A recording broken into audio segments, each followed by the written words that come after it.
Hi, I'm your host, Kevin Myers, and welcome to the second episode of Conversation Live on Fountain Pictures. In light of the recent terrorist attack on our democracy this past week, we have decided to shift the focus of tonight's program to cover this great tragedy. I know that I ended the 24/7 news show last year, which was my political commentary show, but if you'll humor me, I'd like to take a moment to reflect on the events of this past week before I bring on our guest, Juli Briskman. If you've read my op-ed in DHS Press, you already know this, but last Wednesday was the first time I have cried while watching CNN. And like many of you, I'm sure I had feared that democracy had fallen in the United States, but also I was heartbroken to see thousands of people discard the great work our country has achieved these past 200 years, going back to our founding fathers. I had known there were people with more respect for the ringleader of this mess than for our country, but I had hardly expected there to be this many of them or for them to take it this far. I'd hoped at the very least this would spark a reckoning within the Republican Party and among some of this man's more moderate supporters. And on some level, that did happen, with Facebook announcing they'd be banning him for the duration of his presidency, Twitter announced they'd be banning him for life, and Apple and Google both announced they'd be banning the radical right social app Parler from their app stores, and similarly, Amazon followed suit today, announcing they'll be banning Parler from their cloud computing service, AWS, starting tonight. But before we go any further, I'd like to play a brief clip of something Jake Tapper said as the Capitol was under siege. And what I wanted to say before, Abby, is I want people to remember how they feel watching these images of the United States Capitol being taken over and these clear acts of sedition and violence and terrorism by Trump supporters, because there's going to be an attempt to whitewash and pretend this didn't happen. Unfortunately, he was right. There was an attempt to whitewash this and make sure it wouldn't happen. Some on the far right jumped to the lie that this was Antifa, and of course that was debunked instantly. It looked like there was one of the man's rallies being held on the inaugural stands. Others sought to distract by pointing back to the riots of last summer, but I have to ask, how could you compare attempting to overthrow the government to lighting a car on fire? There is a spectrum of bad, you know. Two things can both be terrible, but one can be significantly or infinitely worse than the other. And worse still, some have attempted to peddle the same line of, this is what happens, that got the man banned from Twitter in the first place. And at networks like Fox, there's been an attempt to paint this as just another day at the office. And I fear what permanent repercussions that painting could have on political discourse in this country. Worse still, I fear that for my generation, it will be seen as normal to throw what can only be seen as one of the bloodiest temper tantrums of a petulant toddler when you don't get your way. And that actually brings me back to why I invited Supervisor Briskman onto the show tonight. Well, that and also on suggestion from one of my more conservative friends, interestingly enough. Thanks, man, by the way. But with that all out of the way, I would like to now bring on Algonkian District Supervisor Juli Briskman to the program. Hi, Juli. How are you doing? Hi, Kevin.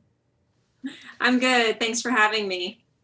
So I guess I'll just get right into it. My first question is, especially given that you have worked with some people who were there at the time, such as Representative Wexton of Virginia's 10th District, what was your initial reaction when you turned on your TV to see the Capitol under attack? Well, my initial reaction and the things I was initially saying probably aren't appropriate for your show. I was horrified and disgusted all at the same time. I was very worried about some of my friends who work down there, Jennifer Wexton and her chief of staff, mainly.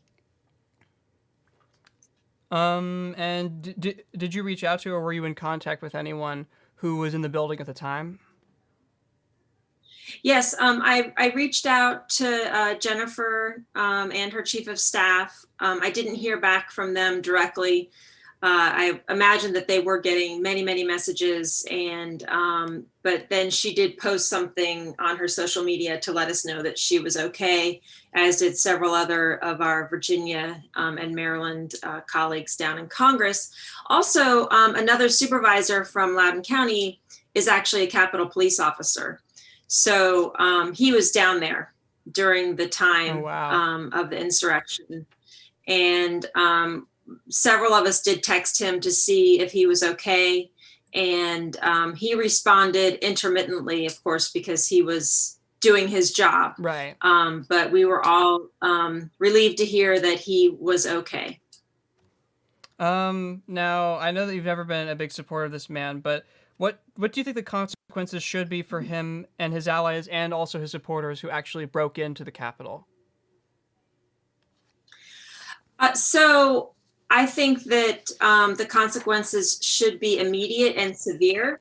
I was actually very disappointed to see that cabinet members were resigning this week, because I think that is the most cowardly way out ever. But it stands to reason, because if they were going to stand up to this bully, they would have done it quite some time ago. So instead of standing up to the bully and working to invoke the 25th Amendment, which is completely appropriate at this point in time, they decided just to leave the cabinet. So that leaves us with either resignation or impeachment. And I think impeachment should definitely happen. I think it should be voted on. I would like to see the articles passed over to the Senate quickly. It's my understanding that they may delay a little bit, which worries me somewhat, because I'm afraid we'll lose momentum on that. Right. But even if it happens after the inauguration, it is really important that we still impeach this man and his co-conspirator, and convict his co-conspirators, and then vote to make sure none of them can hold federal office ever again. We have to remember Hitler. Hitler was convicted of treason and served 9 months of a 5-year prison term in 1923. Because he was not forbidden from holding public office again, he came back after that and he revived the Nazi Party, and he was named Chancellor of Germany. And the rest, as they say, is history. So we cannot take any chance that Donald Trump or any of his co-conspirators or supporters are able to come back into power. Interesting. And what about the response of law enforcement? We know that Trump basically muzzled the DC National Guard for potentially hours. And we've also seen comparisons of this to Lafayette Square and some images of certain officers taking selfies with terrorists. But then on the other side, we've seen people like Officer Brian Sitnick, who was killed in an incredibly gruesome way, according to reports, so while trying to protect our government. So what would be your response to sort of law enforcement's role as a whole? So I'm going to let the investigation play out. I don't think any of us have enough information to pass judgment at this point in time as to whether there were folks working from the inside, or if there was, any reason to believe. And we did see gates being opened by Capitol Police officers and those sorts of things, but I'm going to withhold all judgment on that. But what I will say is the next thing that we need to do, aside from impeaching Donald Trump and his co-conspirators and convicting them, we need to make sure that DC gets statehood. Because if DC had statehood, Muriel Bowser would have been able to engage her own National Guard and not rely on the federal forces or the Department of Defense to approve National Guard coming from Virginia or from Maryland. I'm sure you saw Governor Hogan's distress at getting calls from Steny Hoyer and the Minority Leader Schumer during the event. So DC statehood, if there wasn't an argument for it before, which there was, there's definitely an argument for it now. Mm-hmm. They should have the power. She should have the power, and her successors should have the power to engage a National Guard on their own. I guess quick question about DC statehood and how it would affect that is because I've seen maps drawn of how DC statehood would work out, and part of that would be that the Capitol and the White House would be cut out of that and would remain the District of Columbia, while the rest becomes the Douglas Commonwealth. How would the DC statehood affect the National Guard in that sense? Like, would there still be an issue of approval with trying to get them on Capitol grounds? Boy, that's above my pay grade on that one, Kevin. But I do know that at least Muriel Bowser could have called in her own National Guard, and not to mention the disparities that we see, the clear disparities that we see, that when there was a Black Lives Matter protest happening, the Department of Defense was called up and they were 4 deep on the Capitol steps, right? When there were going to be people of color protesting. And then you turn around and you have Trump supporters actually protesting, and the DOD isn't even picking up the phone. So I am fully supportive of DC statehood. And if there's any way to work out that we are able to either have National Guard, the ability for them to be in that area that might be federal land at the time, I'm going to let the law enforcement folks, but at least they would be closer and they wouldn't need DOD approval to come from Maryland or Virginia. Right. So. And then my final question, which sort of takes me back to my monologue, is what would be your message to members of Generation Z that either think this kind of violence in response to political actions or elections is normal, or people who may know objectively that this is not normal but have kind of gone numb to it over the last 4 or 5 years? Well, my message would be to stay informed, and not only to stay informed on the national level, but on the local level, because this didn't happen overnight. You know, our democracy didn't get here overnight.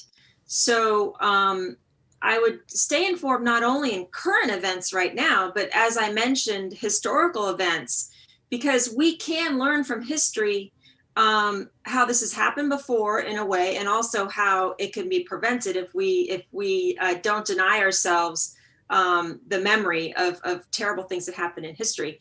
And then to the local level and the state level, we need to make sure that younger folks stay aware of what's happening. For example, we had 2 Virginia state legislators that promoted this, supported this, and were down there. One of them was speaking at the event. And one of them, the second one, actually represents Loudoun County. So I'm actually preparing right now a resolution so that state delegate, David LaRock, receives basically a condemnation from our Board of Supervisors and a demand for resignation, because these people are seditionists and they participated in an insurrection down in our national Capitol building. So it's imperative that the younger generation stay involved, register to vote, and stay informed. Well, that's all the questions I have for now, but thank you so much for agreeing to join us tonight. We really appreciate your presence here. And thank you to everyone at home for watching. Please engage with us in the comments below or share this video once it's posted. But thank you for watching and stay safe.